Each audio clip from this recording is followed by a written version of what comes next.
This episode of ETFZ is brought to you by promo code STORM15. Enter promo code STORM15 on FlexZoneSubs.com and get 15% off your purchase. An apple a day keeps the doctor away. Yeah, that's right. Get your newly released Apple Pre-Flex today. Entering the Flex Zone this week, I'll be interviewing a woman that knows all about persevering through adversity. My guest is a personal trainer, strength and conditioning coach, and makes people tap on the mat as a Brazilian Jujitsu practitioner. In her free time, my guest is a member of the Steelcraft Dragon Boat rowing team and an aspiring author and artist. Princess Panda, Paula Ralph, you have entered the Flex Zone. Oh yeah, it's time to roll. How you doing? Hey, what an introduction. Wow, that's crazy. Now I'm going to go fall asleep. I'm so tired now. But hey, our listeners are interested in what your story has to tell. You've had a lot of exploration throughout your life. You've been to different locations, and now it has led you to Dubai. Talk about growing up as a child. What were your interests and what you like to do? Okay, growing up as a kid, let's have a look. I liked climbing everything, absolutely everything. If I could climb it, I would. So that was my thing when I was little. My dad built me a go-kart when I was 4 years old. It had a motorbike engine on the back of it. Man, I used to drive that thing around. My dad always used to laugh. I never knew where the brakes were, so I used to hit the garage door to stop. That was my stop. I'd hit the garage door. And then when I was 8, I moved to South Africa, and it was like the great outdoors, you know, you live outside, you don't live inside. So just mucking around. I mean, we lived in the middle of nowhere, so there wasn't really anything to do. You made your own fun, riding my bike, you know, hanging with my friends. Not really into sports. I played hockey at school, but I wasn't really into sports. I was just living outdoors as a kid, you know, running wild, being feral. Now, what led you to Dubai? I did the big D in 2012. I got divorced. I was living in the UK, and I was miserable. I wasn't happy, and I needed a change. And somebody mentioned Dubai in passing. I taught personal trainers to get their qualifications. And one of my students just happened to mention that somebody he knew was looking for personal trainers. Would I be interested? 2 years down the line, I didn't end up out here because of that person, but I was in Dubai. Did you use any social platform to find your job, to make that move? Like Facebook, it's a really interesting mix, diverse people, right? So I do Brazilian Jiu-Jitsu. I'm a personal trainer, so I have friends through that. And as I explained, I was teaching people to get their qualifications at the time, and I had friends through that. So as you do, get this thing in your head, hey, I got a job offer in Dubai, and maybe, you know, it's a possibility. Somebody chirps up, oh, my brother's in Dubai. You want to check with him, you know? And one thing leads to another, and I'm talking to this guy here in Dubai, and he's like, hey, I might have a better job opportunity for you. And unfortunately, all of that fell flat. I was hanging on for him for a year, and I was gearing up. I was coming around. That's when the heat was dying down, and I'm like, hey, man, you know, come on, like, what's going on? I want to know what's happening. Is this going ahead? And he's like, yeah, you know what? We decided we're not going to hire anybody from the UK. We're going to pull them all out of Dubai themselves. I'm like, what? You just led me on for a whole year. Wow.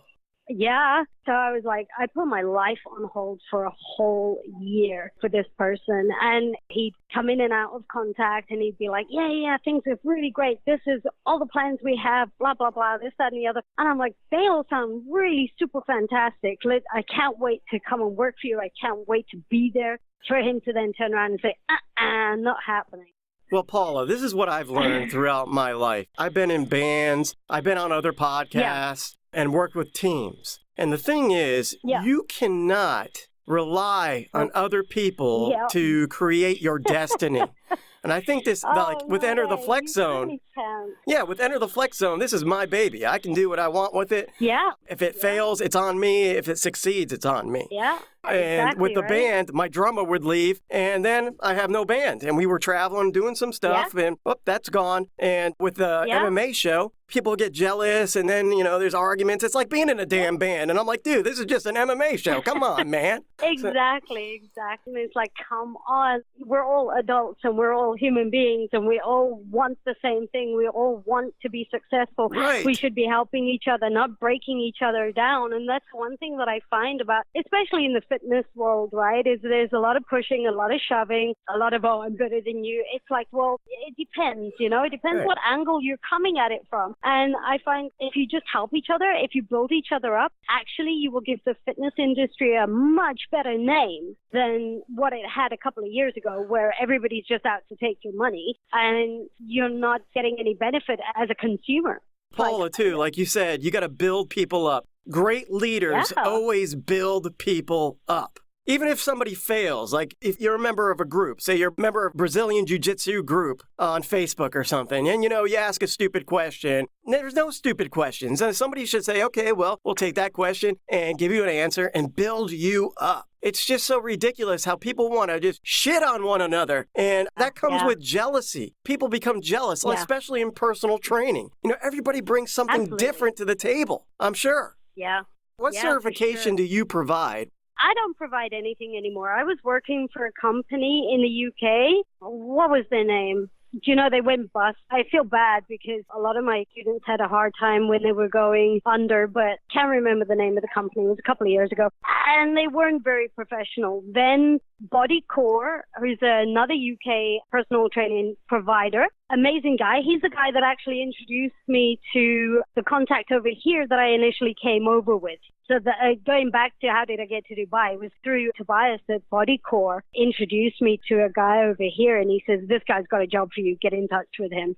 But yeah, to get your personal training qualification is possibly one of the easiest things on the planet to do, okay? It's really not hard. It depends on how you want to go about it and how long you want to take. And it's always good to know the muscle groups, how the body functions, anatomy, et cetera, but you don't need to be a doctor. You don't need to be an expert in that already because they teach you that. And as a personal trainer, you only need the basics. I mean, I was fortunate enough, I did 4 years anatomy at university level. So when I got to the personal training stage where I was going to qualify and I started studying, I'm like, oh, I know this stuff already. And it was a little bit easier. I did it part-time. So I took 6 months to get my qualifications part-time. So weekends, and I did my self-studies at home and all that kind of thing. Now, in the UK, I don't know what it's like in America. I must admit, you can do an intensive 2-month course.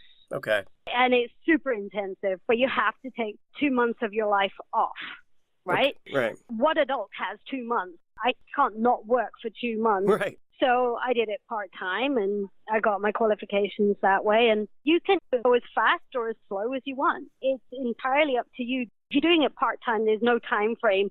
Well, I think the time frame's 2 years, but then that's really going really slow, Yeah. And they give you everything that you need in order to start on your own 2 feet. So they give you basic business education, how to run your own business. In the UK, they show you how to manage your finances and taxes and things like that. You're not getting thrown in at the deep end.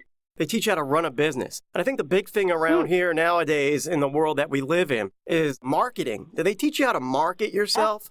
I wish. Well, that's the thing.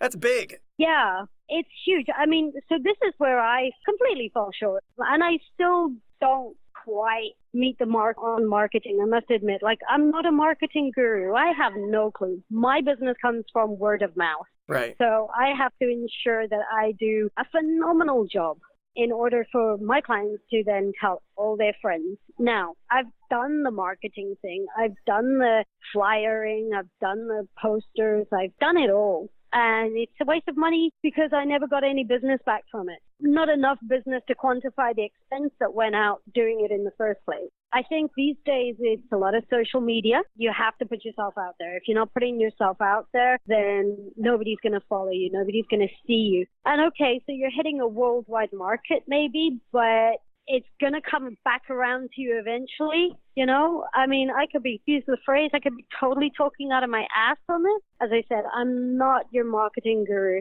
And that is definitely something that I think a lot of personal trainers struggle with. When did you discover your love for physical fitness and Brazilian Jiu-Jitsu? Okay, so physical fitness I've always kind of enjoyed. Moving from South Africa back to the UK with my ex-husband, or my husband at the time, that was a culture shock and total different lifestyle. And I'm 5'1", so I reached probably about 142 pounds at 71 kilos, right? Mm-hmm. That sound about right? You times 2.2? Sounds close enough to me. I was about as round as I was tall. I hit my 30th. I went on holiday and I went, I'm not going to get into a swimming costume. Got back to the UK and went, you know what? I'm going to hit the gym hard. And that's when I found a really amazing personal trainer for myself, and I was like, wow, this person is amazing and they can make a huge change to people's lives, and basically for a whole year, I hit that gym. I was in there day, night, before work, after work, over the weekends, you name it. I was in that gym. I lived in the gym. They almost got me a bed. And I discovered that I liked lifting up heavy shit and putting it down. Yeah. As simple as that. Yeah. I like deadlifts. I'm pretty good at them. I'm short. I've got a low center of gravity. I can lift that baby up. Yeah, thank you. So I got a kick out of that. With exercise, it relieves a lot of stress. I think a lot of times nowadays when I exercise, I go punch a bag or I go do pull-ups or whatever I'm doing, I'm trying to relieve that stress. I like to look good, but I don't care. That's secondary in nature to me right now. Absolutely. It's called, don't go crazy. So I got to continue to work out to balance my life. Yeah, exactly. Everybody's got their reasons why they need to go to the gym, why they're at the gym.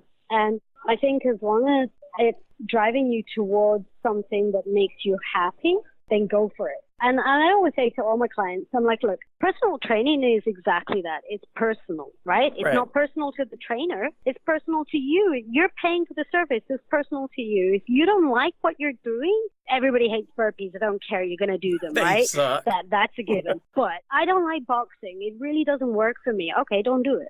But you're going to be doing your burpees. I'm sorry. You can cry. We all cry. They're evil. But, so I say if you don't like your personal trainer, if you don't like what you're doing, don't do it. But do find something that you love. Do find some physical exercise that you truly, truly, truly love. Because it's only when you truly love that thing that you're doing, man, it's not easy. It's never easy. Right. But loving it makes it better. And the thing is, a lot of people, they'll quit before they get to that plateau or that peak where it starts to reward them for all their hard work. It's so easy to give up on things. With competition, Paula, how did you roll into Brazilian Jiu-Jitsu? Did you meet somebody in particular that showed you the light? Yeah, so basically it was a mate in the gym. He turned around and he said, hey, you got to come and try this. And I'm like, no. And I resisted for the year, right? I'm like, nah, I always had a reason it's going to interfere with this, that, and the other. And then I said to him one day, I'm like, look, okay, tell you what, make you a deal. If they start doing a Saturday morning class, I'll go to that. He rolls around. He's like, hey, guess what? They got a Saturday morning class. You haven't got any excuse anymore. I'm like, oh, okay. I roll in on a Saturday morning. And it's a sea of men. I'm like, oh my God. You're like, hallelujah. I'm like, help. Seriously, there was just guys. I'm like, no, you can't do this. You can't be serious. So this one guy walks over. Him and his son walk over, and they look pleasant enough, and they don't look like killers like the rest of them. And he goes, hey, my name's Mark. This is my son. What you doing here? I'm like, I'm here to give Brazilian Jiu-Jitsu. He's like, this is a mixed martial art open mat class. I'm like, I don't know what that means. Yeah, exactly. I don't know what that means, but it sounds scary. I then proceeded to get beaten up. It was fun. Well, Callum, the youngest member of that team at that moment in time, they paired him with me because he was like, I don't know, he was a pipsqueak. He was 16, maybe younger at the time, but he beat me up, man. Like that kid just sat on me and beat me up. And I'm like, okay, this is fun. So I went back the next week. Then a BJJ competition came around for no-gi. And I got invited to watch. They're like, look, just come and watch. You haven't done enough classes to take part. Just come and watch. Sat there and I'm watching. I'm like, I want to do that. That was it. I want to do that. That's what I want to do. So that was it. That was my love right there. My everything was right there in front of me. I'm like, man, that looks like super fun. I was always my daddy's girl. I tussled with my dad at home. My dad, unfortunately, didn't have a son. So I was the little one. I was supposed to be a boy. I didn't. I came out a girl. So he made me a tough little girl, It sounds familiar because I have a daughter too, and she's tough as nails. I'm already teaching her how to throw jabs. So Awesome. I said, just don't do it to anybody else but me. Yeah, exactly. Just hit daddy. It's fine. Doc, I'm not feeling good at all today. I'm lacking endurance, energy, strength, and focus. What do I need to do to get out of this funk? Well, Brad, I have the remedy for you in this 16.4-ounce bottle of FlexZone Preflex. It contains citrulline malate, beta-alanine, agmatine sulfate, and betaine anhydrous to put the pep back in your step. Wow, Doc. Thanks for the Preflex. Oh no, Brad. This is my bottle. You need to head over to FlexZoneSups.com and get your green apple Preflex there. Use promo code STORM15 and you'll get 15% off your purchase. Remember, Brad, an apple a day keeps the doctor away. Gee, Doc, I forgot all about that. I'm ordering my Preflex today. I'm Benjamin Burrows, author of Grunt to Groan, Sales Lessons Learned from Professional Wrestling, and I've entered the Flex Zone. The competition fire burns deep within you. Talk about the Steelcraft Dragon Boat team. How did you get involved in that? Okay. I met a lovely guy, Richard Cook, through my findings of working my way to Dubai, trying to find out how to get over here and get a visa and all the rest of it. I met this guy, Richard Cook. He's awesome, dude. Absolutely awesome. So we're chatting and he's like, well, when you get here, you have to come and try our Dragon Boat team. And I was like, I've never heard of it before, but that's what I'm going to go and do. And so I landed in Dubai, having rowed in the UK. I was practicing my rowing on a rowing machine for maybe the best part of 6 months. Believe it or not, I'm actually a little bit shy. Get out of here. So for me to, I'm not joking. I find it really hard to approach people. Sometimes, it depends. It took me a few months to pluck up the courage to actually get in touch with the team and then go for a newbie class, as it were. Now, what is harder, the Jujitsu or working with the Steelcraft Dragon team? Okay. Boy, they're two totally different. It's really hard. Let me rephrase that then, Paula. Jiu-Jitsu is personal. You've exercised, you had to go train both of them. Which is harder to train on? Paddling. Yeah. Steelcraft. Every day of the week. Because you're in a team. You can't slack off. Right. You can, but everybody feels it. Right. Because they're dragging your ass in a boat. If you're not pulling your weight, they're dragging your ass. And it's like, that's not fair on your teammates, right? So stress there's a builds. team to consider. That's what I love about Steelcraft. Yeah. There's a team to consider. And you're part of a team. You're part of this machine, and if that cog doesn't work, if you're the cog that doesn't work, then they're essentially dragging your ass. Whereas, if I go to Jiu-Jitsu and I want an easy day, yeah, I can roll, but I can go easy. I mean, we never do. We always go, let's go easy. 5 minutes later, you're ripping each other's heads off. Right. And you're like, yeah, that was an easy one, right? Yeah. Now, people might not know this too, and you're an author as well as an artist. I'm a wannabe author. I know, but you almost completed it, right? You almost completed your book. Almost, yeah. We're almost. We're getting there. I've always doodled. Even when I was a kid, my teacher in primary school was like, hey, this she's got to do art when she gets to high school. Kids being kids, I didn't do art when I went to high school at all. I mean, I didn't draw. Man, I didn't draw for years. I think the first time that I started really properly drawing again was when I was like, you know what, I'm going to write a graphic novel. Wow. So I started drawing again, and I was like, why? Why did I do this to myself? That's just become a labor of love. Now, you've been working on that for a while now. How is it coming to a close? So because it's not my day job, well, of course, it's hard because I'll do a page and then I won't be happy with it. And, the characters are based on people I know. I don't want to make them ugly.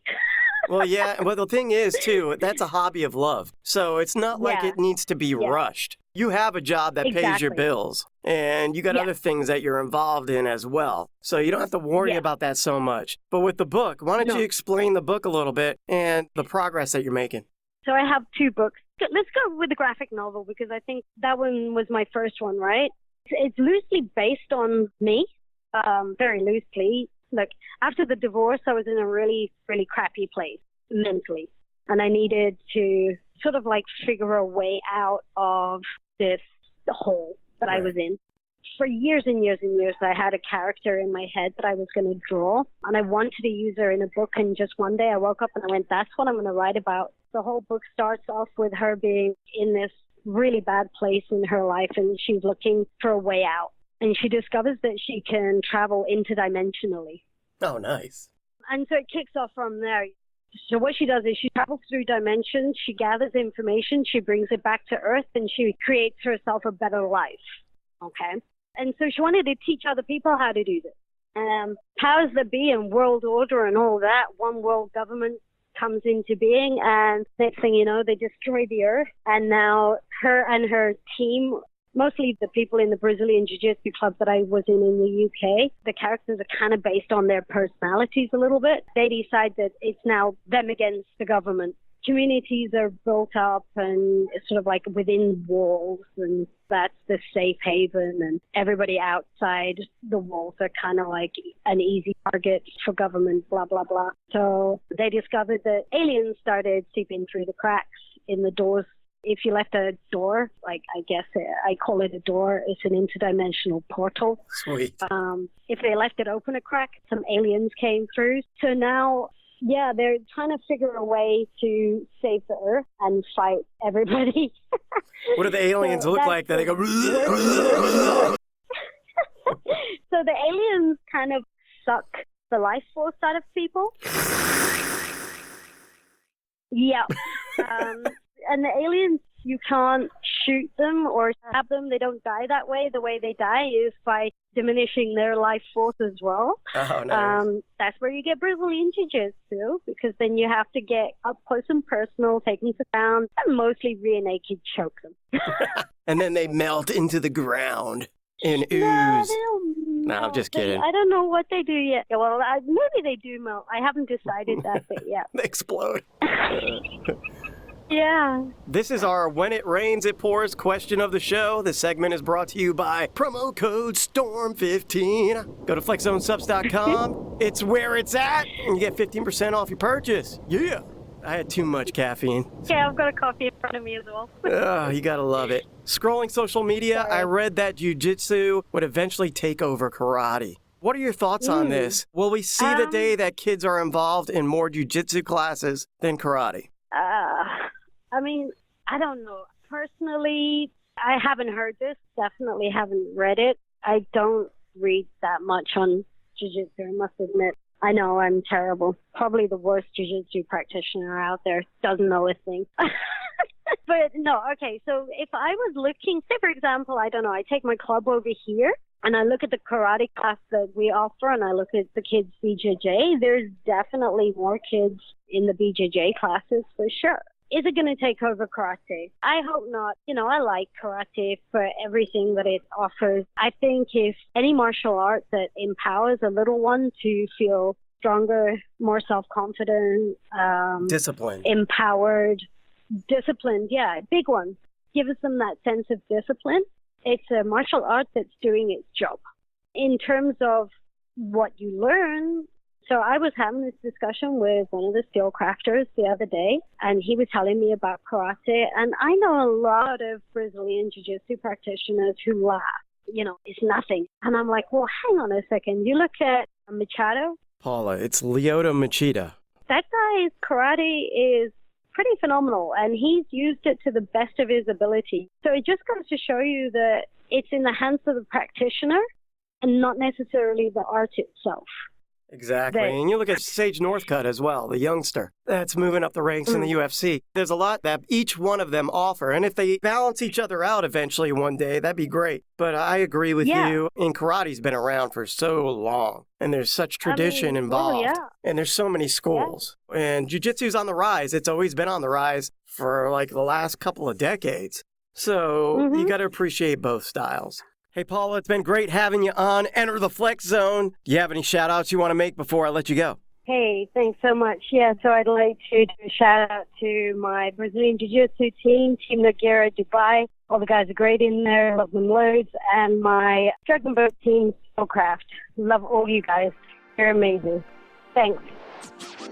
It was great having Princess Panda, Paula Ralph, on the show this week. It was great to finally talk to her because I've known her for like a zillion years on LinkedIn, so it was a cool thing. This show has brought us together for an interview. I like it. If you want to follow her on social media, you can do so on Facebook at facebook.com/Maximal Results Training. You can follow her on Twitter at PaulaRalph1. Also on Instagram, Paula Princess Panda _DXB and Maximal Results Training _DXB. You're going to want to check Flex Zone supplements out as well on Instagram at FlexZoneSups and FlexZoneSups.com. You guys know the deal. Let's just face the facts. We all go through life-altering changes, some good and some not so good. When Paula was going through her divorce, she needed something to challenge herself with. Exercise became her passion, and even though some of the workouts sucked, her love for what she was doing superseded anything else that got in her way. With hard work, more interdimensional portals opened for her to do what she loves for a living and allowed her to realize her desires for competitive sports as well. She even rediscovered her gift of writing and artistry and will soon showcase her works to the world. Change is gonna happen. It's inevitable. What interdimensional portals will you explore?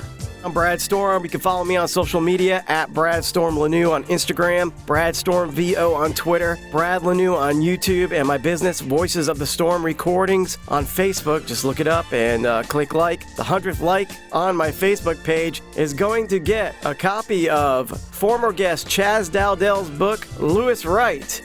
All right, guys, you know the deal. We're everywhere now. We're on Apple Podcasts, iHeartRadio, iTunes, Podbean, Spotify, Stitcher, and YouTube. Hey, guys, do me a favor, too. Head over to iTunes, click on ratings and reviews, and write a review. The more reviews we get, the higher in the ranks we go. And this is all how you build momentum for the storm. That's right. So leave a review there, 5 stars, or write a review. Either one. I like them both. But we do read reviews on our show. So if you want to promote your business, you got a band, you got something going on, you want to talk to your girl or guy, whatever, leave a review, and I will pick it out and read one every week. And this one comes from 1707R, Hard-Hitting Interviews. I have to give it to Brad Storm and the ETFZ crew. The interviews are intriguing and the guest lineups are not to be ignored. Cannot wait to see what 2018 brings to this hard-hitting podcast. Keep it up, guys. Well, 2018 is already here and we're still doing what we like to do, so that's a good sign. Flex Zone Fanatics, it's time to clench the fist and punch every day in the face. And I'll see you the next time we enter the Flex Zone.